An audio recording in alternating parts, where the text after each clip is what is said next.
जब मेरा जन्म होता है तो मैं रोता नहीं हूँ।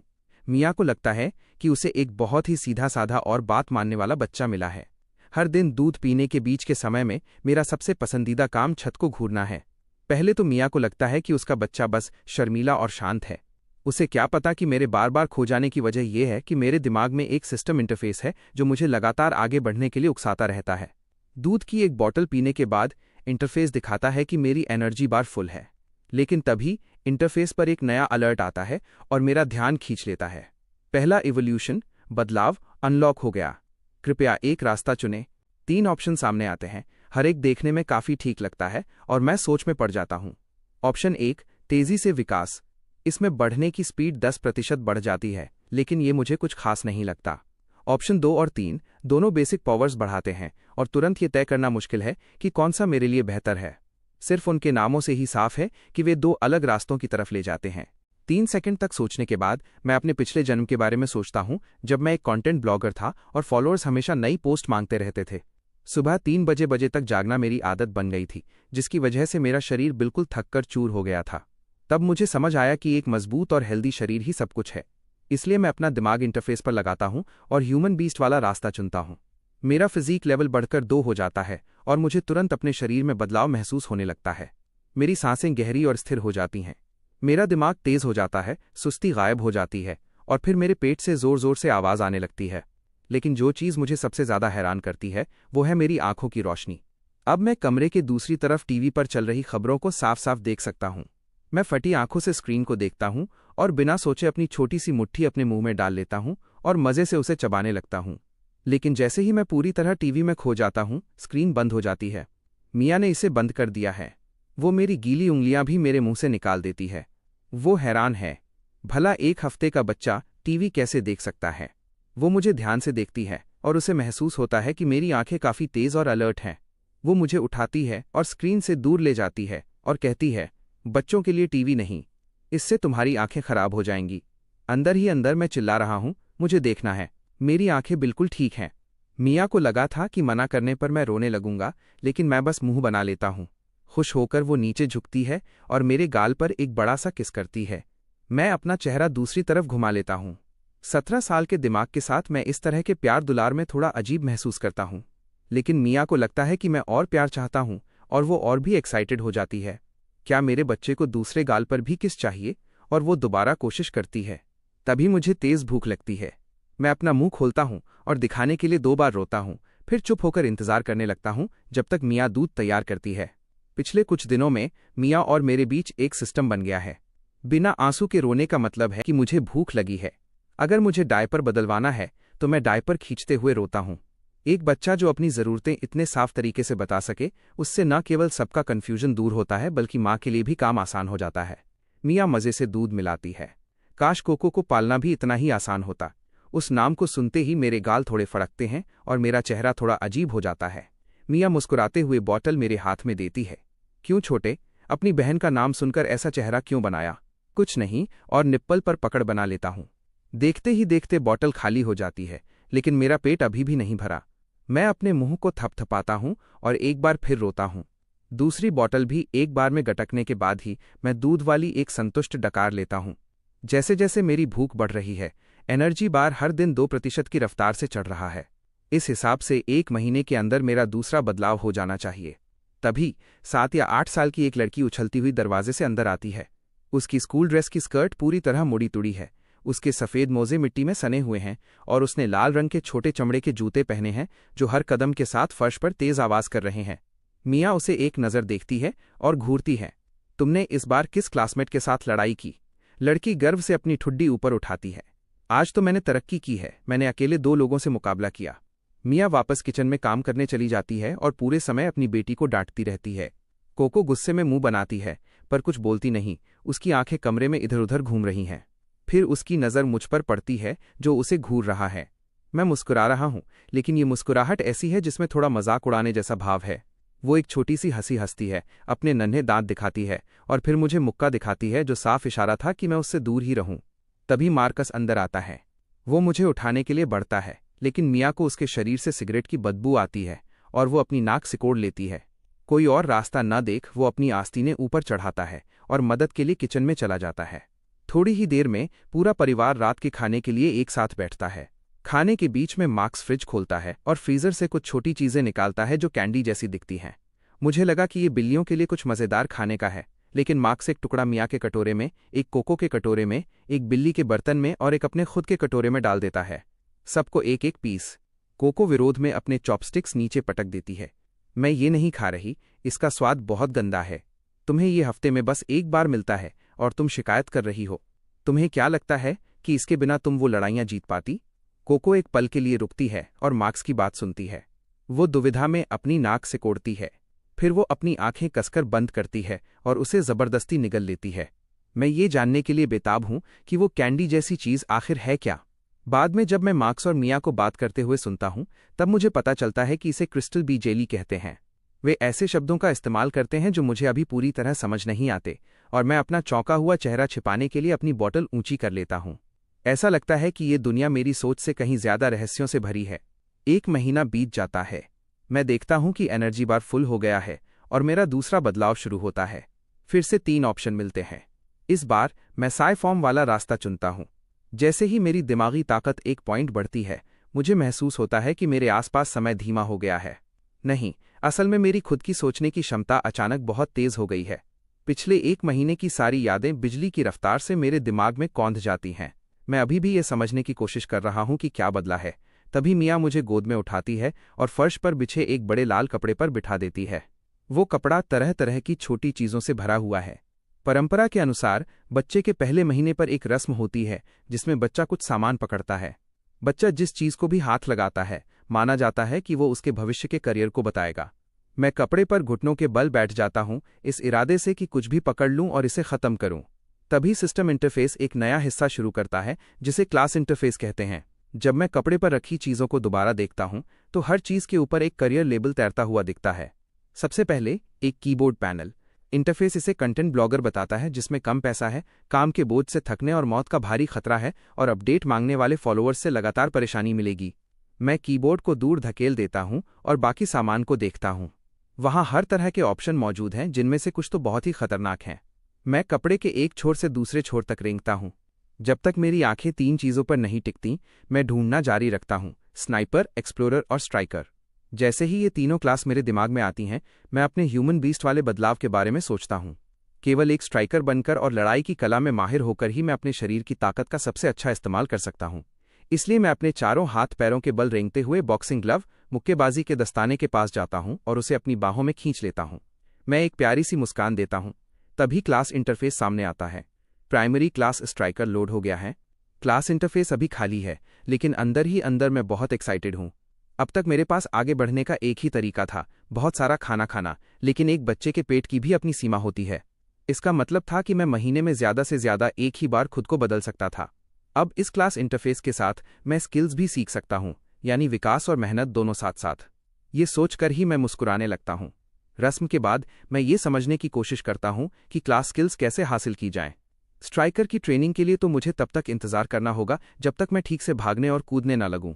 जहां तक क्लास इंटरफेस की बात है, उसमें जो फुर्ती और रफ्तार के पॉइंट्स दिए गए हैं, वे शायद तभी काम करेंगे जब मेरा शरीर अंदर से मजबूत होगा। उन्हें काम करने के लिए एक मजबूत बुनियाद की जरूरत है। जो भी हो, अभी सबसे बड़ा काम अपने शरीर को और ताकतवर बनाना है। इसलिए अगले 1 महीने तक मैं अपना पूरा ध्यान सिर्फ दूध पीने पर लगा देता हूं। हर दिन बस दूध और फॉर्मूला की एक के बाद एक बोतलें। जल्द ही जैसे जैसे एनर्जी बार बढ़ता है, मैं अपने तीसरे बदलाव तक पहुंच जाता हूं। इस बार मैं बिना किसी हिचकिचाहट के फिर से ह्यूमन बीस्ट चुनता हूं। एक बार शरीर काफी मजबूत हो जाए तो एक बच्चे के शरीर में भी बाघ जैसी ताकत आ जाएगी, जो अपनी रक्षा खुद कर सकेगा और देखने में बिल्कुल मासूम लगेगा। किसी को शक भी नहीं होगा कि डायपर पहनने वाला एक छोटा सा बच्चा असल में एक स्ट्राइकर है। अब मेरी फिजिकल पावर 3 पॉइंट पर है और मुझे अपने पैरों में जबरदस्त ताकत महसूस होती है। मैं पालने की रेलिंग को दोनों हाथों से पकड़ता हूं और धीरे से खुद को ऊपर की तरफ धकेलता हूं। मिया ठीक उसी पल बेडरूम में आती है। ओ मेरे भगवान, बच्चा अपने आप खड़ा हो गया। वो हैरानी और खुशी से झूम उठती है। उसे यकीन नहीं हो रहा कि उसका 2 महीने का बच्चा खड़ा होना सीख गया है।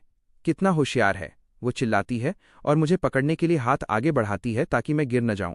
मिया को पास पाकर मैं और भी जोर लगाता हूं। परिवार का वो बड़ा बिस्तर अब मेरा ट्रेनिंग ग्राउंड बन जाता है। मैं बिना हाथ लगाए सिर्फ पैरों के बल खड़े होने की कोशिश करता हूं।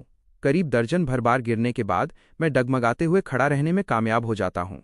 एक बार जब संतुलन बन जाता है तो मैं कदम बढ़ाने की कोशिश करता हूँ। शुरुआत में मैं खुद पर काबू नहीं रख पाता। हर कदम गिरने के साथ खत्म होता है, लेकिन हर बार बिस्तर पर गिरते ही मैं वापस खड़ा हो जाता हूँ, ऊर्जा से भरा हुआ। मियाँ पास बैठकर मुझे मेहनत करते देख प्यार से मुस्कुराती है। मैं आधे घंटे तक लगातार लगा रहता हूँ जब तक कि थकान नहीं हो जाती।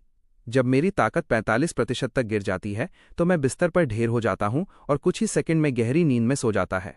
तीसरे बदलाव ने मेरी आवाज़ की नसों को लगभग पूरी तरह विकसित कर दिया है। अब मैं आखिरकार बोलना सीखना शुरू कर सकता हूँ। ये क्या है बेटा? लॉयर, वकील। बिल्कुल सही, बहुत समझदार। मियाँ ने अभी तक मेरा कोई टेस्ट नहीं कराया है, लेकिन मुझे इतनी जल्दी सब कुछ सीखते देख उसे पूरा यकीन हो गया है कि उसके हाथ कोई जीनियस लगा है। मुझे पालना उसके लिए बहुत आसान और सुकून देने वाला है। ये सोच उसे खुशी से भर देती है। उसे क्या पता कि जब वो मुझे लाइब्रेरी स्टडी रूम में ले जाती है तो मैं उससे भी ज़्यादा खुश होता हूँ। बाहर की दुनिया से कटे होने के कारण खुद से पढ़ना ही एकमात्र तरीका है जिससे मैं अपनी क्लास स्किल्स पर काम कर सकता हूँ। लेकिन मियाँ फ़ोन, कंप्यूटर और टीवी के इस्तेमाल पर कड़ी नज़र रखती है। अभी के लिए मेरा सबसे अच्छा रास्ता यही है कि मैं लाइब्रेरी में कोई काम की किताब ढूंढूं और खुद से सीखना शुरू करूं। मैं लाइब्रेरी में खड़ा होता हूं और अपनी बड़ी बड़ी आंखों से किताबों की अलमारियों को देखता हूं। सावधानी से भरी नज़रों के साथ मैं आखिर में एक ऐसी चीज़ ढूंढ लेता हूं जो सही लगती है। मैं कॉम्बैट बेसिक्स मैनुअल, लड़ाई की बुनियादी बातों वाली किताब की तरफ इशारा करता हूं और धीरे धीरे एक एक शब्द करके कहता हूं, किताब, किताब चाहिए। मियाँ को बिल्कुल अंदाज़ा नहीं है कि उसके बेटे को लड़ाई वाली किताब क्यों चाहिए, लेकिन फिर भी वह मुस्कुराते हुए उसे मुझे थमा देती है। मैं उसे लेता हूं और तुरंत खोलकर पूरे ध्यान से पढ़ने लगता हूं। एक एक बुनियादी तकनीक को बारीकी से समझता हूं। मुझे धीरे धीरे सब समझ आने लगता है। इसमें दिए गए चित्र इतने आसान हैं कि उनकी नकल की जा सकती है। मैं खुद को तसल्ली देता हूं और कोशिश करने का फैसला करता हूं। मैं जितनी बार मुक्का चलाता हूं उतनी बार किताब को देखकर अपनी गलतियां सुधारता हूं। आधे घंटे की इस मेहनत के बाद क्लास इंटरफेस में आखिरकार बदलाव दिखता है। मुक्केबाजी की तकनीक में सिर्फ 1 पॉइंट का अनुभव मिला है, लेकिन मैं बहुत खुश हूं। इससे पक्का हो गया कि खुद से सीखना वाकई काम करता है। मैं एक्साइटमेंट में तब तक मुक्के चलाता रहता हूं जब तक कि मेरी ताकत 35% तक नहीं गिर जाती। फिर सब कुछ धुंधला हो जाता है और मैं कुछ ही सेकंड में बिस्तर पर मुंह के बल गिरकर सो जाता हूं। जब भूख की वजह से मेरी आंख खुलती है तो रात के 10 बज रहे होते हैं। आज बहुत ज़्यादा मेहनत करने के बाद मैं दूध की 3 पूरी बोतलें गटक जाता हूं और फिर एक संतुष्ट डकार लेता हूं। पहले तो मियाँ को लगता है कि मेरी इतनी भूख एक अच्छा संकेत है, एक स्वस्थ बच्चा अच्छे से खाता है। लेकिन जब फॉर्मूला दूध का एक डिब्बा 2 दिन से भी कम समय में खत्म हो जाता है तो उसे घर के बजट की चिंता होने लगती है। हालांकि वे दोनों सरकारी स्कूल के टीचर हैं और उनकी आमदनी भी ठीक है, फिर भी अब उन पर दबाव पड़ने लगा है। मैं किचन में मियाँ को खुद से बात करते हुए सुनता हूँ। वो एक्स्ट्रा क्लास लेकर ज़्यादा पैसे कमाने और आर्थिक दबाव कम करने के बारे में सोच रही है। मैं ऐसे नाटक करता हूँ जैसे मुझे कुछ समझ नहीं आ रहा, लेकिन अंदर ही अंदर मैं हिसाब लगा रहा हूँ। जैसे जैसे मेरा विकास होगा, मेरी खुराक और बढ़ेगी। तब क्या होगा जब परिवार मेरा खर्च नहीं उठा पाएगा? मुझे पैसे कमाने का कोई रास्ता ढूंढना होगा। माना कि 3 महीने से भी कम उम्र के बच्चे के लिए घर के पैसों के बारे में सोचना थोड़ा जल्दी है, लेकिन अभी के लिए मैं इसे यहीं छोड़ देता हूँ। शायद अगले महीने स्कूल जाने पर कोई आइडिया मिल जाए। अगली शाम पूरा परिवार डिनर के लिए इकट्ठा होता है। मार्क्स एक अच्छी खबर लाता है। स्कूल ने उसका ट्रांसफ़र एक एडवांस्ड क्लास में पढ़ाने के लिए कर दिया है। इस पद के साथ उसकी सैलरी भी काफ़ी बढ़ जाएगी और करियर में तरक्की के रास्ते भी खुलेंगे। मार्क्स मेज़ पर बियर की बोतल खोलता है और मुस्कुराते हुए पीता है। ये वाकई सबके लिए अच्छी खबर है। तभी मियाँ बताती है कि वो भी घर का आर्थिक बोझ कम करने के लिए जल्दी स्कूल वापस जा रही है। मियाँ द्वारा रखे गए घर के खर्चों का रिकॉर्ड देखने के बाद मार्कस हिचकिचाते हुए मान जाता है। फिर वो कहता है, मैं जियोलॉजिकल सर्वे ब्यूरो में भी एक अर्जी दूंगा। शायद मेरी किस्मत अच्छी हो और मुझे इको रेल्म में जाने का एक और पास मिल जाए। इको रेल्म पास, ये दूसरी बार है जब मैंने ये शब्द सुने हैं। एक 3 महीने के बच्चे के एहसास से मुझे लगता है कि ये कोई बहुत ही खतरनाक जगह है। कोको उदास चेहरा लिए बड़ों की बातें चुपचाप सुन रही हैं। उसे बस इतना समझ आया कि उसका छोटा भाई बहुत ज़्यादा दूध पीता है और इसी वजह से अब उसे पॉकेट मनी नहीं मिलेगी। वो अचानक सिर उठाकर मुझे घूरती है। इतना दूध पीने का क्या फ़ायदा? तुम बस इसे पेशाब के रास्ते बाहर निकाल देते हो। कभी पानी पीने के बारे में सुना है? मैं ऐसे दिखाता हूँ जैसे मुझे कुछ समझ नहीं आया और बस उसे अपनी सबसे मासूम मुस्कान देता हूँ। फिर मैं अपने मुंह के कोने से लार पोंछता हूँ। और तुम्हारी हिम्मत कैसे हुई उसे टोकने की? मियाँ कोको को डांटते हुए कहती है। तुम भी तो हर बार अपनी प्लेट सिर्फ मीट से भर लेती हो। क्या आप आगे की स्क्रिप्ट का अनुवाद करना चाहेंगे? तुम्हें कुछ सब्जियां खानी चाहिए और तुम कभी नहीं सुनती। मुझे ताकत के लिए मीट चाहिए। वरना मैं एक ही पल में 2 क्लासमेट्स को कैसे हरा पाऊंगी। पूरी मेज पर शोर मच जाता है और किसी तरह इस हलचल से डिनर का माहौल और भी खुशनुमा हो जाता है। बेसिक्स की 1 हफ्ते की प्रैक्टिस के बाद आखिरकार मुझे असली कॉम्बैट ट्रेनिंग का पहला स्वाद मिलता है। मेरा पार्टनर घर की बिल्ली पंपकिन है। जब से मैंने ट्रेनिंग शुरू की है, पंपकिन किनारे से मुझे देख रही है। अजीब बात है, जब से मेरे दूसरे बदलाव ने दिमाग की ताकत का एक पॉइंट बढ़ाया है, मुझे बिल्लियों की म्याऊं समझ आने लगी है। पंपकिन मेरी तरफ देखकर कुछ बार म्याऊं करती है। मैं उसे पूरी तरह समझ जाता हूं। वो मेरे साथ लड़ना चाहती है। मैं अपनी पोजीशन ले लेता हूं। पंपकिन मेरे सामने खड़ी हो जाती है और मुझे घूरती है। एक लड़का, एक बिल्ली, साइज में एक जैसे और वजन में भी बराबर। मेरी आंखों में लड़ने का जज्बा चमक रहा है। अगले ही सेकंड पंपकिन छलांग लगाती है और सीधा मुझ पर झपटती है। मैं अपनी जगह पर टिक नहीं पाता और सीधा पीठ के बल गिर जाता हूं। पंपकिन मेरे ऊपर खड़ी है और उसके दोनों अगले पंजे मेरी छाती पर दबे हुए हैं। हम दोनों एक दूसरे को देखते हैं और अजीब सा महसूस करते हैं। पंपकिन म्याऊं करती है। अनुवाद: तुम्हें सच में लगता है कि ये काम करेगा? क्या तुम खुद को बचा भी सकते हो? मैंने कभी नहीं सोचा था कि एक स्ट्राइकर के रूप में मेरी पहली लड़ाई इतनी बुरी हार के साथ खत्म होगी। इसके बाद मैं और भी ज्यादा फोकस के साथ ट्रेनिंग में जुट जाता हूं। जब तक मेरा चौथा बदलाव फिर से मेरे शरीर की ताकत बढ़ाता है, तब तक मैं साफ हुक मारना और पैरों के सही इस्तेमाल के साथ कॉम्बो बनाना सीख जाता हूं। मैं फिर से स्किल पैनल चेक करता हूं। मुश्किल से 6 महीने की उम्र के हिसाब से मैं इस तरक्की से वाकई खुश हूं। इस रफ्तार से मैं 1 साल का होने से पहले लेवल 1 स्ट्राइकर बन जाऊंगा। अगर मैं आज मुक्केबाजी की तकनीक का अनुभव 100 तक पहुंचा दूं तो स्किल लेवल बढ़ने पर इनाम मिलना चाहिए। मैं इसका इंतजार करने लगता हूं। जैसे ही मैं बेसिक मुक्केबाजी तकनीक को लेवल 1 पर पहुंचाता हूं, क्लास इंटरफेस पर इनाम का नोटिफिकेशन आ जाता है। 3 फ्री पॉइंट। मैं बिना सोचे समझे तीनों पॉइंट शरीर की ताकत में डाल देता हूं। बाहर से देखने पर मैं अपनी उम्र के दूसरे बच्चों से थोड़ा ही लंबा लगता हूं, लेकिन कपड़ों के अंदर मेरा शरीर वाकई बन चुका है। इतना ज्यादा खाने की वजह से शरीर पर थोड़ा फैट है और रोजाना की कड़ी ट्रेनिंग के बाद भी अभी 6 पैक नहीं आए हैं, लेकिन मेरे अंदर जो ऊर्जा भरी है उसमें एक जंगली इंसान जैसा एहसास है। अब मैं अपने दोनों विकास रास्तों की प्रोग्रेस देख सकता हूं। शरीर की ताकत 11:05 होने के साथ मुझे लगता है कि 30% तक पहुंचने पर अगला लेवल खुल जाना चाहिए। आज की एक्स्ट्रा ट्रेनिंग खत्म करने के बाद मैं लाइब्रेरी के दरवाजे तक रेंग कर जाता हूं और मिया को ऑनलाइन क्लास पढ़ाते हुए सुनता हूं। वो पीच ब्लॉसम स्प्रिंग नाम की एक पुरानी किताब पढ़ा रही है। वो किताब का मुख्य हिस्सा खत्म कर चुकी है और अब उसके पीछे की कहानी बता रही है। आड़ू के बागों से बसंत की हवा बह रही है। हर तरफ शांति है, लेकिन पुराने समय में पीच ब्लॉसम स्प्रिंग वॉइड के उन कुछ रास्तों में से एक था जिनका रिकॉर्ड मिलता है। इसकी असली जगह धरती पर नहीं है, ये कहीं बहुत दूर है। ये एक आयाम के पुल के जरिए आड़ू के बाग से जुड़ा हुआ था। पुराने लोग वहां वापस इसलिए नहीं जा पाते थे क्योंकि उन्होंने उस पुल को कंट्रोल करना नहीं सीखा था। आज नेशनल वॉइड गेट नंबर 3 के जरिए कोई भी बड़ी आसानी से वहां जा सकता है। मैं दरवाजे के पास खड़ा होकर चुपचाप सुनता हूं। तो वो वॉइड है, लेकिन आखिर ये इको रेल्म क्या है? डिनर के बाद मार्क्स मुझे इसका साफ जवाब देता है। वॉइड एक ऐसी जगह है जहां समय और स्पेस सब आपस में मिले हुए हैं। एक कदम आगे बढ़ने पर आप पूरी तरह से दूसरी दुनिया में पहुंच सकते हैं। बस कुछ सेकंड के लिए स्थिर खड़े रहें और बाहर 100 साल बीत चुके होंगे। इको रेल्म वॉइड के भीतर एक खास घटना है। ये समय और स्थान के एक विशिष्ट हिस्से की नकल है। मान लीजिए कि आप घर पर एक दिन बिताते हैं। वॉइड उस दिन की कई बार नकल बनाता है। कॉपी सिर्फ एक कॉपी होती है, लेकिन उसमें सब कुछ असली होता है। बाहर के लोग संसाधनों को इकट्ठा करने के लिए रास्तों से होकर इको रेल्म में दाखिल होते हैं। सीधे शब्दों में कहें तो ये किसी गेम में काल कोठरी चलाने जैसा है। मार्क्स अपनी बात खत्म करता है और मुझे अभी भी सोचते हुए देखता है। क्या तुम इसमें से कुछ भी समझ रहे हो? मैं गंभीरता से सिर हिलाता हूं, लेकिन अगले ही पल मेरे चेहरे के भाव जम जाते हैं। पापा, क्या होगा अगर हम ही वो कॉपी हों? मार्क्स वाकई हैरान दिखता है। उसके बेटे ने न केवल बात को समझा, बल्कि वो पहले से ही खुद से कड़ियां जोड़ रहा है। मार्कस हंसता है और समझाता है, नकल की गई जिंदगियां अपने इको रेल्म से बाहर निकलते ही खत्म हो जाती हैं। हमारी दुनिया के लोग वॉइड में आज़ादी से घूम सकते हैं, इसलिए हम कॉपियां नहीं हो सकते। इसके कुछ ही समय बाद मार्क्स मुझे अपनी रोजाना की ट्रेनिंग शुरू करते हुए देखता है। उसने मुझे कुछ समय पहले लड़ाई वाली किताब पढ़ते हुए, तकनीकों की नकल करते हुए और खुद से हर चीज पर काम करते हुए देख लिया था। लेकिन आज जैसे ही वो जाने के लिए मुड़ता है, जो तालमेल मैं दिखाता हूं वो मार्क्स के कदम रोक देता है। वो वापस मुड़ता है और अपनी आंखें मुझ पर गड़ा देता है। पापा, क्या बात है? मैं उसके चेहरे पर अजीब भाव देखता हूं और पूछने के लिए ट्रेनिंग रोक देता हूं।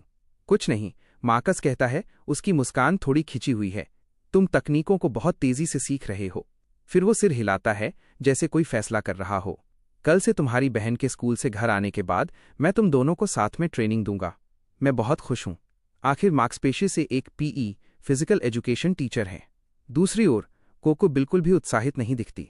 अगली शाम मार्क्स कोको को फिटनेस रूटीन से शुरू करवाता है, फिर उसका ध्यान मुझे कॉम्बैट तकनीक सिखाने पर जाता है। ये देखकर कि मेरी मुक्केबाजी पहले से ही बेसिक से ऊपर है, वो मुझे लात मारने के बुनियादी तरीके सिखाता है। वो हर चाल को कदम दर कदम समझाता है। मैं उसके साथ चलता हूँ, उसकी हर चाल की नकल करता हूँ और बारीकियों को ठीक करता रहता हूँ। धीरे धीरे ये नेचुरल लगने लगता है। तभी मेरे सामने एक नया इंटरफेस नोटिफिकेशन आता है। मैं पलक झपकता हूँ, एक पल के लिए चौंक जाता हूँ, फिर खुशी की एक लहर मेरे अंदर दौड़ जाती है। आखिरी इंटरफेस मॉड्यूल आखिरकार अनलॉक हो गया है। मैं इसे टेस्ट करने के लिए तुरंत मिरर मोड चालू करता हूँ। मेरी पुतलियां सिकुड़ती हैं और मेरी नज़र एक पल में तेज हो जाती है। मेरी आंखें एक हाई डेफिनेशन कैमरे जैसी हो जाती हैं, जो मार्क्स द्वारा दिखाई जाने वाली हर चाल की हर बारीकी को कैद कर लेती हैं, देखती हैं, नकल करती हैं और सुधारती हैं। हर बार दोहराने के साथ मेरी तकनीक और साफ होती जाती है।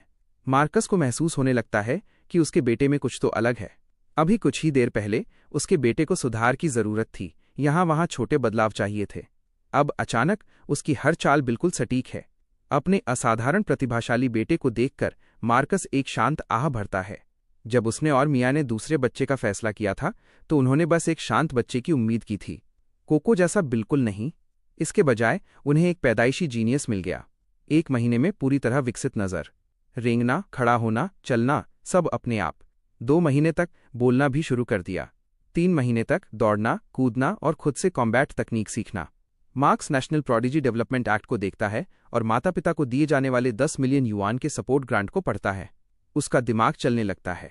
जब मुझे जीनियस माने जाने पर मिलने वाले 10 मिलियन के ग्रांट के बारे में पता चलता है तो मैं मार्क्स पर तुरंत मेरा नाम लिखवाने के लिए दबाव डालता हूँ। क्या आप आगे का अनुवाद चाहेंगे? हम ऑनलाइन अर्जी जमा कर देते हैं, लेकिन आखिर में क्योंकि मैंने अभी 2 साल की कम से कम उम्र की शर्त पूरी नहीं की है, मेरी अर्जी खारिज कर दी जाती है। मार्क्स मुझसे कहता है कि इसके बारे में तनाव न लूं। नेशनल लेवल के प्रोग्राम के स्टैंडर्ड ऊंचे होते हैं। अगर हम क्वालिफाई नहीं कर पाए तो कोई बात नहीं, लेकिन मैं इसे मानने से इनकार कर देता हूं। मैं मार्क्स से 5 टैब भर के पढ़ाई का सामान डाउनलोड करवाता हूं और घर पर अपने दिन अनुभव, EXP बढ़ाने और मिरर मोड की प्रैक्टिस में लगा देता हूं। सब कुछ उस 10 मिलियन के ग्रांट के लिए। उस शाम हफ्ते का सप्लीमेंट लेने का समय आता है। मिया फ्रिज से क्रिस्टल बी जेली के 4 टुकड़े निकालती है। जैसे ही वो उन्हें बांटने के लिए तैयार होती है, मैं बोल पड़ता हूं, मम्मी, क्या मुझे इसका थोड़ा सा हिस्सा मिल सकता है? शायद इसलिए क्योंकि मेरे सारे दांत निकल आए हैं और मैं मछली और मीट आराम से खा रहा हूं। मिया मुझे अपने हिस्से का एक टुकड़ा दे देती है। ये चीज़ वाकई उतनी ही कड़वी है जैसा कोको ने बताया था। मिया एक छोटा टुकड़ा काटती है और उसे गर्म पानी में घोल देती है। उससे जो गंध उठती है वो बिल्कुल अलग ही है। लेकिन खुद को विकसित करने के लिए मैं खुद को तैयार करता हूँ। चेहरा सख्त करके और सांस रोककर मैं इसे कड़वी दवा के एक घूंट की तरह गटक जाता हूँ। जब ये पूरी तरह अंदर चला जाता है तभी मैं दोबारा सांस लेने की हिम्मत करता हूँ। पहले तो कीड़ों जैसी गंध मेरे मुंह में फैलती है और मेरा जी खराब होने लगता है। फिर गले के नीचे गर्माहट की एक लहर दौड़ती है और ये बहुत शानदार महसूस होता है।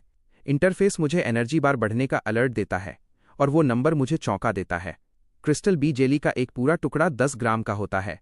मैंने 1 ग्राम से भी कम लिया है और एनर्जी बार 2% बढ़ गया है। 1 ग्राम का मतलब पूरे दिन के फॉर्मूला दूध के बराबर ताकत। वॉइड का खाना वाकई कुछ और ही है। अगले 2 हफ्तों तक मैं पूरी तरह से लात मारने की तकनीक, किक्स और फुटवर्क पर ध्यान देता हूँ। लगातार मिरर मोड चलाने से मेरी किक तकनीक और फुटवर्क दोनों लेवल 1 पर पहुंच जाते हैं। इन 2 लेवल अप की वजह से मुझे 6 फ्री पॉइंट मिलते हैं। इस बार मैं उन सबको शरीर की ताकत में नहीं डालता। टैलेंट इंटरफेस में मिरर मोड के नोट को देखने पर पता चलता है कि बेहतर नकल मिररिंग के लिए दिमागी ताकत बढ़ानी होगी। इसलिए मैं इंटरफेस खोलता हूं और सभी 6 पॉइंट दिमाग की ताकत मेंटल में डाल देता हूं। इसका एहसास तुरंत होता है, जैसे मेरे सिर पर बर्फ के पानी से भरी बाल्टी उड़ेल दी गई हो, हड्डियों तक जमा देने वाली ठंड। मेरा सिर सुन्न हो जाता है। मेरे माथे की नसें उभर आती हैं। मेरा दिमाग ऐसा लगता है जैसे उसे फाड़ा जा रहा हो।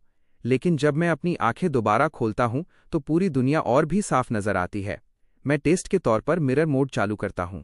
मैं मास्टर जिंजर बिल्ली की म्याऊं की नकल करना शुरू करता हूं। मास्टर जिंजर अपना सिर टेढ़ा करता है। मैं ठीक वैसी ही आवाज निकालता हूं। उसका गोल मटोल चेहरा उतर जाता है।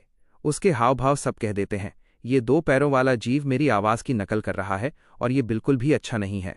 वो मुड़कर जाने लगता है, लेकिन तभी मेरे इंटरफेस में एक लाइन आती है, मिरर मोड चालू करके मास्टर जिंजर की कुछ आवाज़ों की नकल करने के बाद मैंने किसी तरह बिल्लियों की भाषा को अनलॉक कर लिया है। मास्टर जिंजर के साथ आधा घंटा बातचीत करने के बाद जानवरों की भाषा 20 टंग की स्किल में 2 पॉइंट का अनुभव मिलता है। दिक्कत यह है कि मास्टर जिंजर कोई बहुत अच्छा टीचर नहीं है। वह बार बार वही कुछ शब्द दोहराता रहता है और उसमें बिल्कुल भी उत्साह नहीं है। मैं सोचता हूं कि अगर मैं बेसिक साइफॉर्म को पूरी तरह विकसित कर लूं तो क्या मुझमें सीधे विचार भेजने की काबिलियत आ जाएगी। इसलिए अपनी रोजाना की ट्रेनिंग के साथ साथ अब मेरा एक शौक भी है, बिल्लियों से बातें करना। समय तेज भागता है और गर्मियां आ रही हैं। बसंत में फैली फ्लू की बीमारी अब खत्म हो गई है। हर जगह माता पिता राहत की सांस ले रहे हैं। जिन दिनों मिया की ऑनलाइन क्लास नहीं होती वो मुझे स्ट्रॉलर में बिठाकर पड़ोस में घुमाने ले जाती है। उसकी उम्मीद यह है कि मैं अपनी उम्र के बच्चों के साथ थोड़ा समय बिताऊंगा, बजाय इसके कि हर दिन घर पर बिल्लियों की प्रजाति से बात करते हुए। वो अब चिंता करने लगी है। मैं स्ट्रॉलर में बैठता हूं और चुपचाप दूसरे बच्चों को उनके स्ट्रॉलर्स में देखता हूं। तभी एक छोटी बच्ची अचानक फूट फूट कर रोने लगती है। एक लड़का भी उसके पीछे उतनी ही जोर से विलाप करने लगता है। वजह चाहे जो भी हो, मुझे वे बहुत शोर करने वाले लगते हैं।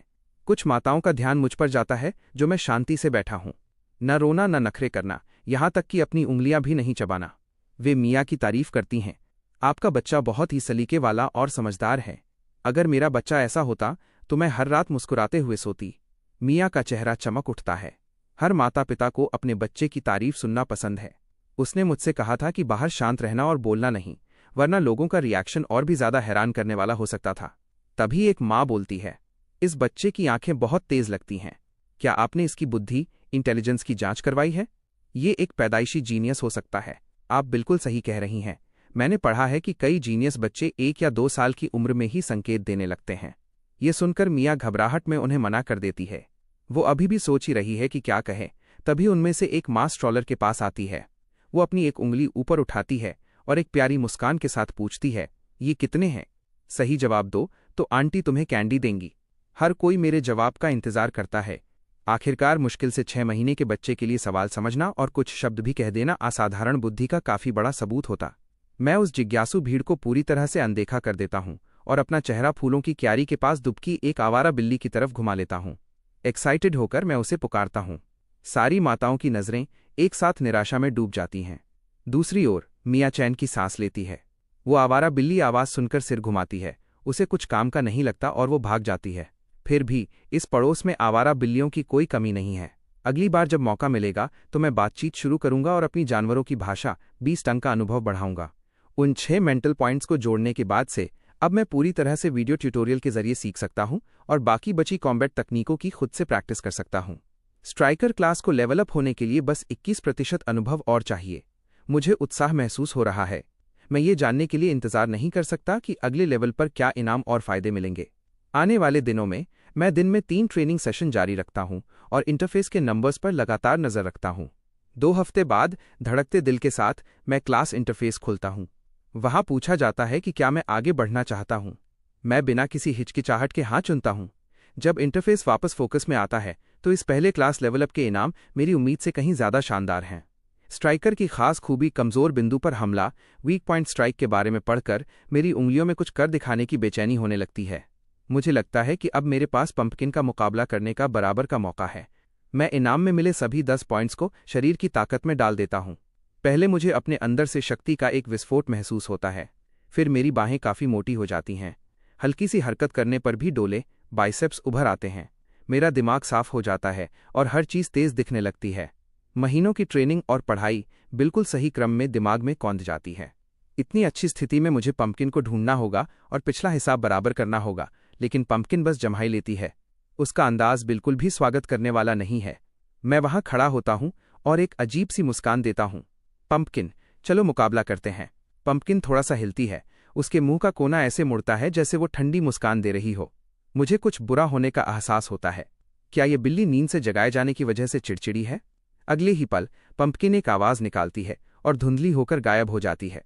वो सीधा मेरे पैरों के पास से झपटती है। पंपकिन को पक्का भरोसा है कि ये लड़ाई भी पिछली वाली की तरह जल्दी खत्म हो जाएगी, लेकिन अब मैं वो पहले जैसा बेबस बच्चा नहीं हूं। कुछ महीने पहले वाले बच्चे से जब वो टकराती है तो मैं उसके साथ लुढ़क जाता हूं, बिल्कुल सफाई और कंट्रोल के साथ। मैं उसके वार को झेलता हूं, मजबूती से पैर जमाता हूं और हमारे बीच की दूरी बढ़ा देता हूं। पंपकिन पलकें झपकती है। उसकी सुनहरी आंखों में हैरानी भर जाती है। मैं अपने पैरों को सही पोजीशन में जमाता हूँ, चेहरे के बचाव के लिए मुट्ठियां ऊपर उठाता हूँ। मैं सांडा किकबॉक्सिंग की मुद्रा लेता हूँ। चलो जारी रखते हैं। पंपकिन फिर से एक धुंधली परछाई की तरह तेज होती है। हमला दोबारा होता है। म्याऊं की बौछार इस बार पूरी रफ्तार के साथ। अपने पंजों के नाखून अंदर समेटकर वो अपने गद्दीदार पैरों का इस्तेमाल मुक्कों की तरह करती है। वो बिना रुके हमला करती है। मैं उसका सीधा मुकाबला नहीं करता। इसके बजाय मैं अपने फुटवर्क का इस्तेमाल करता हूँ, गोल घूमता हूँ और किसी मौके का इंतजार करता हूँ। पंपकिन की स्पीड बहुत ज़्यादा है। ऊपर से देखने पर लगता है कि सब कुछ उसके कंट्रोल में है, लेकिन जैसे ही वो एक आखिरी छलांग के साथ लड़ाई खत्म करने के लिए मुझ पर झपटती है, मैं वीक पॉइंट स्ट्राइक एक्टिवेट करता हूँ और एक जोरदार हाई किक मारता हूँ। ये सीधा पंपकिन के पेट की तरफ जाती है। मेरा पैर बस पहुंचने ही वाला होता है कि पंपकिन हवा में ही मुड़ जाती है और अपनी दिशा बदल लेती है। वह हमारे पास वाले सोफे पर उतरती है। वो अपना सिर हिलाती है। उसकी सुनहरी आंखें यकीन ना होने की वजह से फटी रह जाती हैं। इस 2 पैरों वाले जीव ने वाकई उसे पीछे धकेल दिया। मैं हाफते हुए उसके बगल में सोफे पर गिर पड़ता हूँ। लड़ाई सिर्फ कुछ ही मिनट चली, लेकिन मैंने जितना फोकस रखा था उसने मुझे पूरी तरह थका दिया। मैंने इंटरफेस पर मिले अनुभव EXP को चेक किया। वो लड़ाई 1 घंटे की कड़ी ट्रेनिंग के बराबर थी। मैं उम्मीद भरी नज़रों से पंपकिन की तरफ मुड़ता हूँ। तो क्या हम इसे फिर कभी दोबारा कर सकते हैं? जैसे मेरी काबिलियत को पहचानते हुए पंपकिन का व्यवहार काफ़ी नरम हो जाता है। वो जवाब में धीरे से म्याऊं करती है। मैं पंपकिन के पास दौड़कर जाता हूँ और हाथ जोड़कर उसका शुक्रिया अदा करता हूँ। समय तेजी से बीतता है। जब मैं 9 महीने का होता हूँ तो मेरी लंबाई 87 सेंटीमीटर हो जाती है, जो एक औसत 2 साल के बच्चे के बराबर है। शारीरिक क्षमता के मामले में मैं बहुत पहले ही किशोरों के स्तर को पार कर चुका हूँ। इस दुनिया में माता पिता बच्चों के विकास को बहुत महत्व देते हैं, और क्रिस्टल बी जेली मिलने की वजह से कई बच्चे बहुत तेज रफ्तार से बढ़ते हैं। यहाँ 1 साल के बच्चे का चलना और खुद से खाना खाना कोई अजीब बात नहीं है। एक दिन मैं कोको के लिए कोल्ड ड्रिंक का एक कैन लेकर जाता हूँ। वो मुझे आते हुए देखती है और तुरंत अपनी आंखें सिकोड़ लेती है। तुम्हें क्या चाहिए? ये तुम्हारे लिए है। मैं कैन आगे बढ़ाता हूँ। क्या तुम मेरे साथ मुकाबला स्पारिंग करोगी? कोको मुझे घूरती है। उसे यकीन है कि उसने गलत सुना है। बेशक छोटा भाई तेजी से बढ़ रहा है, लेकिन वो 122 सेंटीमीटर लंबी है, उससे एक सिर ऊंची, और वो उसे लड़ने के लिए कह रहा है। ये तो सीधा सीधा मार खाने जैसी बात है, लेकिन उन छोटी मिन्नत भरी आंखों को देखकर उसके अंदर कुछ होता है और उसकी मुट्ठियों में भी खुजली होने लगती है। 1 मिनट की बातचीत के बाद हम दोनों बेडरूम का दरवाज़ा बंद कर लेते हैं। कोको एक शैतानी मुस्कान के साथ अपनी उंगलियां चटकाती है। तय रहा। अगर मैंने तुम्हें चोट पहुंचाई तो तुम रोओगे नहीं और मम्मी को बिल्कुल नहीं बताओगे, समझे? मैं एक शब्द नहीं बोलूंगा। मैं अपने बाएं पैर से जोर लगाकर आगे बढ़ता हूं। शुरुआत में कोको मुझे बिल्कुल भी गंभीरता से नहीं लेती। वो मुझे पीछे फेंकने के लिए एक किक मारती है, लेकिन मैं फुर्ती से एक तरफ होकर बच जाता हूं। उसी पल मैं उसका पैर पकड़ता हूं, अपना वजन आगे बढ़ाता हूं और अपना सिर जोर से उसके पेट में मारता हूं। कोको अपना संतुलन खो देती है और बिस्तर पर गिर जाती है। वो झटपट वापस उठती है और फटी आंखों से मुझे देखती है। गिरने से उसे ज्यादा चोट नहीं लगी, लेकिन उसके दिमाग को बड़ा झटका लगा है। असंभव, बिल्कुल असंभव। इस बच्चे को पैदा हुए अभी 1 साल भी नहीं हुआ है ना? वो गहराई से सोचती है, कोई तार्किक वजह ढूंढने की कोशिश करती है। उसे जल्दी ही जवाब मिल जाता है। मम्मी उसे अस्पताल से घर लाई थी। किसी ने असल में जन्म होते नहीं देखा। बस एक ही नतीजा निकलता है। वह पीछे मुड़ती है और बाहर की तरफ भागती है, बेडरूम से बाहर भागती है और पूरी ताकत से चिल्लाती है, मम्मी, आपको धोखा दिया गया है। ये आपका असली बेटा नहीं है। लिविंग रूम में कोको मिया को ढूंढते हुए इधर उधर भागती है और पूरे समय चिल्लाती रहती है, मम्मी मम्मी, आपको बेवकूफ़ बनाया गया है। ये आपका नहीं है। ये धरती को तबाह करने के लिए भेजा गया कोई दूसरे ग्रह का प्राणी है। मैं दरवाजे पर खड़ा होकर एक प्यारी मुस्कान के साथ इस पूरे ड्रामे का मजा लेता हूँ। उम्मीद के मुताबिक 5 मिनट बाद मिया अपनी ऑनलाइन क्लास खत्म करती है। वो सबसे पहले कोको को कान से पकड़ती है और उसे जमकर डांटती है, अगर तुमने दोबारा ऐसा शोर मचाया और मेरी क्लास में खलल डाला तो डिनर में तुम्हें मीट नहीं मिलेगा। कोको अपना कान मलती है। उसकी आंखों में एक दुखद गुस्सा है। मम्मी का अंजाम भी फिल्मों के उन साइड किरदारों जैसा होगा जो कभी हीरो का यकीन नहीं करते और आखिर में दूसरे ग्रह के प्राणी द्वारा खा लिए जाते हैं। जब मिया को पूरी बात समझ आती है तो वो मार्क्स के आते ही उसे सब बताती है, और इस तरह कोको और मेरे बीच दूसरा राउंड शुरू होता है। इस बार कोको अपनी पूरी ताकत के साथ मुझ पर हमला करती है। वो अपने सामने खड़े उस एलियन का पर्दाफाश करने के लिए ठान चुकी है। मैं शांत रहता हूँ, उसकी हर चाल को पढ़ता हूँ और सफाई से उसका जवाब देता हूँ। मैं उसकी तकनीक में कमियां ढूंढता हूँ। इस तरह की हाई इंटेंसिटी ट्रेनिंग से अनुभव ऑफ एक्सपी बहुत तेज रफ्तार से बढ़ता है और पढ़ाई के 5 टैब अपने अंदर उतारने के बाद मैं एक मंझे हुए स्ट्राइकर की तरह खुद को संभालता हूँ। वार से बचना, रोकना, जवाबी हमला करना, यहाँ तक कि विरोधी की लय बिगाड़ना, ये सब अब मेरे लिए बहुत आसान है। दूसरी ओर कोको ने कुछ सालों तक लड़ाई की ट्रेनिंग ली है, लेकिन गहराई से पढ़ने की उसकी अनिच्छा ने उसकी तकनीक को कच्चा छोड़ दिया है। जैसे ही मैं उसे एक किक पर जरूरत से ज्यादा जोर लगाते और खुद को असुरक्षित छोड़ते देखता हूं, मैं नीचे से तेजी से अंदर आता हूं और सफाई से उसका पैर खींचकर उसे गिरा देता हूं। Leg sweep. Weak point strike के बोनस की वजह से कालीन भी उसे नहीं बचा पाता। कोको कराहते हुए जमीन पर गिरती है। वो वहां लेटी हुई हाँफ रही है और खाली नजरों से छत को घूर रही है। सब खत्म हो गया, वो फुसफुसाती है। अब ये एलियन पूरी धरती पर कब्जा कर लेगा। मेरे सुधार की रफ्तार एक बार फिर मार्क्स की उम्मीदों से आगे निकल जाती है। ऐसा लगता है कि मैं जीनियस सिलेक्शन प्रोग्राम के लिए क्वालिफाई करने के बहुत करीब हूं। मार्कस जश्न मनाने के लिए 2 एक्स्ट्रा डिश बनाता है, इस उम्मीद में कि हम दोनों को अच्छी ताकत मिले। गर्मी की छुट्टियों के अगले 2 महीनों के लिए मेरी गोल्ड मेडल पार्टनर कोको आधिकारिक तौर पर अपनी ड्यूटी पर तैनात हो जाती है। उसका एकमात्र लक्ष्य मुझे हराना और मेरे असली एलियन रूप को सामने लाना है। मैं उसकी हर चुनौती का स्वागत करता हूं, क्योंकि मिरर मोड में लड़ने से अनुभव उस रफ्तार से बढ़ता है जिसका कोई मुकाबला नहीं। समय बीतता जाता है। अक्टूबर आता है और उसके साथ मेरा पुनर्जन्म के बाद का पहला जन्मदिन। मार्क्स और मिया मेज पर तालियां बजाते हैं और हैप्पी बर्थडे गाते हैं। मिया कोको का कान थोड़ा मरोड़ती है और वो भी बिना मन के गुनगुनाने लगती है। मैं अपनी कुर्सी पर बैठता हूँ, अपनी बोतल को ऐसे उठाता हूँ जैसे कोई जाम छलका रहा हूँ और उसे एक बार में गटक जाता हूँ। मैं अपनी आंखें बंद करता हूँ, एक दुआ मांगता हूँ और एक ही सांस में सारी मोमबत्तियां बुझा देता हूँ। तोहफे के तौर पर कोको अपनी पॉकेट मनी से एक एलियन 5 मूवी की आर्ट बुक खरीदती है और उसे मेरी तरफ सरका देती है। वो एलियन बेस की तरफ इशारा करती है और सहजता से पूछती है, तुम्हारे घर के मांस खाने वाले फूल खिल रहे हैं, क्या तुम वापस जाकर उन्हें देखने नहीं जा रहे? फिर मार्कस की बारी आती है। वह मुझे एक छोटी नीली बोतल देता है। ये विज्ञापनों में मिलने वाले कैल्शियम सप्लीमेंट जैसा दिखता है, लेकिन जब मैं लेबल पढ़ता हूं तो उस पर लिखा होता है ग्रेड 1 एसेंस टॉनिक। मार्कस मुस्कुराता है। इसे सीधा पी लो, ये क्रिस्टल बी जेली से बेहतर तरीके से शरीर में सोखता है। मैं सबका शुक्रिया अदा करता हूं और उसे टॉनिक को एक ही बार में गटक जाता हूं। गले से लेकर पैरों की उंगलियों तक एक ठंडी और ताज़ा लहर फैल जाती है। एनर्जी बार तुरंत 2 एट्रीब्यूट पॉइंट्स देता है। फिर एक के बाद एक कई नोटिफिकेशन सामने आते हैं। पूरे 1 साल की मेहनत के बाद मेरा पहला बड़ा अचीवमेंट उपलब्धि आखिरकार अनलॉक हो गया है। 30 पॉइंट्स की शारीरिक ताकत फिजिक्स के साथ अब मैं एक कसरत करने वाले जवान मर्द के बराबर हूं। मैं इनाम की पूरी जानकारी खोलता हूं। मेरी अब तक की सभी खासियतों में बीस्ट फॉर्म लड़ाई की ताकत में सबसे बड़ा उछाल देता है। फिर मैं पैसिव टैलेंट रिवॉर्ड चेक करता हूं। प्रेडेटर शिकारी। ये लड़ाई वाली स्किल नहीं है, इसे लेवल अप नहीं किया जा सकता, लेकिन ये लगातार जुड़ती रहती है। अब से हर दिन की ट्रेनिंग के साथ प्रेडेटर टैलेंट का मतलब होगा थकान और शारीरिक चोट से बहुत तेजी से उबरना। मैं रिवॉर्ड स्क्रीन बंद करता हूं और अगले पड़ाव पर अपनी नजरें टिकाता हूं। 30 पॉइंट्स का मतलब एक स्वस्थ वयस्क है, तो 100 पॉइंट्स का मतलब इंसानी शरीर की आखिरी सीमा होनी चाहिए। और जहां तक अल्टीमेट फॉर्म, परम रूप की बात है, क्या वो इंसानी शरीर की सीमाओं से पूरी तरह परे कुछ हो सकता है? लेकिन अभी मेरे दिमाग में एक शब्द आता है, एक्स्ट्रा ऑर्डिनरी, असाधारण। एक नए लक्ष्य के सामने होने से मैं फिर से जोश से भर गया हूं। पहला पड़ाव पूरा हो गया है, तो दूसरा भला कितनी दूर हो सकता है? उस रात मैं अपनी विकसित शारीरिक क्षमताओं का पूरा टेस्ट लेता हूं। मार्क्स पास खड़े होकर अपने फोन पर सब कुछ रिकॉर्ड कर रहा है, चाहे वो ताकत हो, कूदना हो, 100 मीटर की दौड़ हो या उसके बाद होने वाला बुद्धि इंटेलिजेंस टेस्ट। हर रिजल्ट जीनियस सिलेक्शन प्रोग्राम की जरूरी सीमा से काफी ऊपर आता है। मार्क्स को यकीन ही नहीं हो रहा कि उसका बेटा अभी अभी 1 साल का हुआ है और उसने प्रोग्राम की हर शर्त को पहले ही पूरा कर लिया है। वो उसी वक्त अर्जी के सारे कागजात अपलोड कर देता है।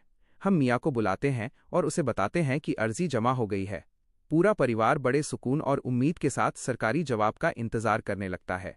जब हम सब ये मान लेते हैं कि ऑफिस आज के लिए बंद हो गया होगा और हमें कल तक इंतजार करना होगा, तभी दरवाजे पर दस्तक होती है। क्या मिस्टर मार्क्स घर पर हैं? मैं रजिस्ट्रेशन ऑफिस से हूं। उसी पल इनबॉक्स में एक ईमेल आता है जो पुष्टि करता है कि एक अधिकारी दरवाजे पर है। वे सीधे हमारे पास आए। यह बहुत तेज था। मार्क्स आने वाले के पहचान पत्र की जांच करता है और फिर उसे अंदर आने देता है। मेहमान डायरेक्टर ग्रांट हैं, जो शिक्षा विभाग के एडवांस टैलेंट डिवीजन के डिप्टी डायरेक्टर हैं। दरवाजा बंद होने के बाद डायरेक्टर ग्रांट मार्क्स और मिया के साथ अर्जी की बारीकियों पर चर्चा करते हैं। फिर पूछते हैं कि छोटा कई कहाँ है। मार्क्स एक सांस लेता है और बेडरूम का दरवाजा खोलता है। उसके बच्चे ने काफी समय तक खुद को छुपाकर रखा है। अब ये दिखाने का समय है कि वो किस मिट्टी का बना है। डायरेक्टर ग्रांट अपने सामने मौजूद बच्चे को देखते हैं, जो चलने में फुर्तीला है और बोलने में माहिर है। फिर अपने हाथों में मौजूद फाइल को देखते हैं। 1 साल का। उन्होंने अपनी नौकरी में बहुत से प्रतिभाशाली बच्चे देखे हैं और उन्हें लगा था कि वो तैयार हैं, लेकिन अभी उन्हें ये दुनिया थोड़ी अजीब लग रही है। वो मुझसे कई सवाल पूछते हैं, मेरी पहचान और अर्जी देने के मेरे इरादे की पुष्टि करते हैं। फिर वो मेरी जानकारी रजिस्टर करना शुरू करते हैं। रजिस्ट्रेशन पूरा होने के बाद वो अपने केस से एक स्मार्ट वॉच निकालते हैं जिसमें इलेक्ट्रॉनिक डिस्प्ले है। वो मुझे इसे पहनने के लिए कहते हैं, लेकिन जैसे ही मैं इसे पहनता हूं, मुझे पता चलता है कि मैं इसे उतार नहीं सकता। डायरेक्टर ग्रांट मुस्कुराते हुए समझाते हैं, ये फोर्स लॉक सुरक्षा के लिए है। एक बार चुनाव खत्म हो जाने के बाद ये अपने आप खुल जाएगी और इसे वापस ले लिया जाएगा। वो अपनी बात खत्म करते हैं और प्रवेश द्वार के पास जूतों की रैक की तरफ देखते हैं। पंपकिन, वो चितकबरी बिल्ली, उसके पीछे छिपी है और इस अजनबी को देख रही है। जब अजनबी सीधे उसकी तरफ देखता है, वो हैरानी में जम जाती है। डायरेक्टर ग्रांट आगे कहते हैं, आपने बताया था कि इस बच्चे में बिल्लियों से बात करने की काबिलियत है। आप इस पालतू जानवर को साथ ला सकती हैं। ये चुनाव के दौरान काम आ सकता है। 10 मिलियन के ग्रांट के लिए मिया मुझे रात भर एक प्राइवेट जेट से ले जाती है और हम जिंगा में प्रोडजी सिलेक्शन बेस की ओर बढ़ते हैं। 2 घंटे बाद हम पहुंच जाते हैं। हमें अंधेरे में एक हॉस्टल जैसी बिल्डिंग में लाया जाता है। लाइटें बंद हैं। मुझे लगा सब सो रहे होंगे, लेकिन जैसे ही हम अंदर कदम रखते हैं, हमें 2 बच्चे मिलते हैं, शायद 6 या 7 साल के, जो एक दूसरे के सामने मुकाबला कर रहे हैं। तनाव साफ महसूस किया जा सकता है। एक अपने कूल्हों पर हाथ रखकर, हाथ में पानी की बोतल लिए शान से कहता है, मैं 5 मीटर दूर तक पेशाब कर सकता हूँ। क्या तुम कर सकते हो? दूसरा बच्चा अपना मुंह सिकोड़ता है और नाक से बहती गंदगी की 2 लंबी धारें वापस अंदर खींच लेता है और मजे से चबाते हुए पलटकर जवाब देता है, मैं कच्ची गंदगी खा सकता हूं, वो भी एक साथ 2। इससे बढ़कर कुछ करके दिखाओ। 2 नन्हे जीनियस अपनी प्रतिभा दिखा रहे हैं। कोई भी दूसरे से बढ़कर नहीं निकल पाता। मुकाबला बराबरी पर छूटता है। अपनी बहस के बीच में वे देखते हैं कि कई लोग बिल्डिंग के अंदर आ गए हैं। दोनों तुरंत वहां से भाग खड़े होते हैं। डायरेक्टर ग्रांट जल्दी से आवाज देते हैं, रुको डॉक्टर, वेंडी कहाँ हैं?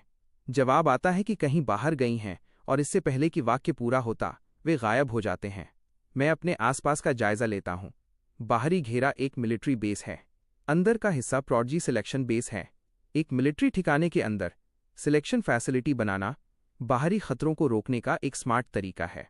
डायरेक्टर ग्रांट अपना फोन निकालते हैं और किसी को हमें लेने के लिए फोन करने ही वाले होते हैं कि तभी सुनहरे फ्रेम वाला चश्मा पहने एक युवती हाथ में फोल्डर लिए हमारी तरफ आती है।